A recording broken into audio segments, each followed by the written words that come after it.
और महालक्ष्मी सेल्स आपके लिए तैयार है लेटेस्ट कंज्यूमर अप्लायंसेस के साथ। Branded air conditioners, best brands, best offers के साथ आपके लिए अवेलेबल है महालक्ष्मी सेल्स में। एयर कूलर्स जो आपके पूरे घर में ठंडी हवा से आपके दिन को और खुशनुमा बनाए। Single door refrigerator, double door refrigerators, inverter battery, deep freezers, visi cooler, LED televisions, semi and fully automatic washing machines, water purifier, RO plus UV, आटा चक्की, water dispensers, water coolers, mini refrigerators, सभी appliances best brands के best offers के साथ आपके लिए available है Mahalakshmi sales में।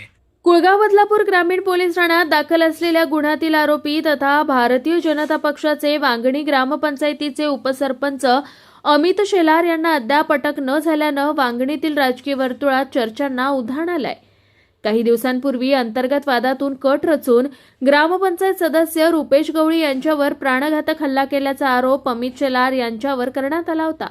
या प्रकरणी कुळगाव बदलापूर ग्रामीण पोलीस ठाण्यात त्यांच्या विरोधात गुन्हा दाखल करण्यात आलाय। दरम्यान त्यानंतर अमित शेलार यांच्या कार्यालयाबाहेर काही अज्ञात व्यक्तींनी त्यांच्या वाहनांची मोठ्या प्रमाणात तोडफोड केली होती। या घटनेचा तपास करताना सीसीटीव्ही फुटेजच्या आधारे ही तोडफोड बदला घेण्याच्या उद्देशाने रुपेश गवळी यांनी घडवून आणल्याचा संशय व्यक्त करत पोलिसांनी रुपेश गवळी यांच्यासह तिघांविरुद्ध गुन्हा दाखल करून त्यांना तातडीने अटक केली आहे। मात्र अमित शेलार यांच्या विरोधात गुन्हा दाखल असूनही त्यांना अद्याप अटक करण्यात आली नसल्यानं पोलिसांच्या भूमिकेवर प्रश्नचिन्ह उपस्थित केले जात आहेत।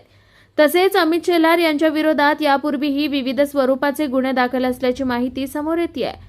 स्थानिक नागरिकांच्या म्हणण्यानुसार गुन्हा दाखल असतानाही अमित शेलार हे शहरात खुलेआम वावरत असून नुकत्याच झालेल्या टीडीसी बँकेच्या निवडणुकीच्या प्रचारातही ते सक्रियपणे सहभागी झाले होते।